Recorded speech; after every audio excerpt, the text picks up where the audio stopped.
তার রূপসজ্জা দেখে নিজেই হয়ে যেতে হয় মুগ্ধ।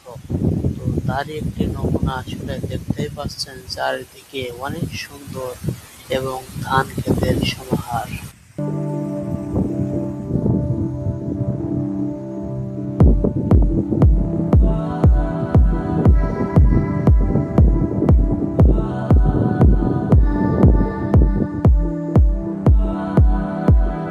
আসলে পাট বাংলাদেশের প্রধান অর্থকরী ফসল হিসেবে দাঁড়িয়েছে। আসলে পাটের বাম্পার ফলন হয় কৃষকের মুখে হাসি ফোটে যখন পাটটা ঘরে তোলে এবং কৃষক এই পাটকে সুন্দর দামে চড়া দামে বিক্রি করতে পারে, তখনই আসলে কৃষকের মনটা ভরে যায়।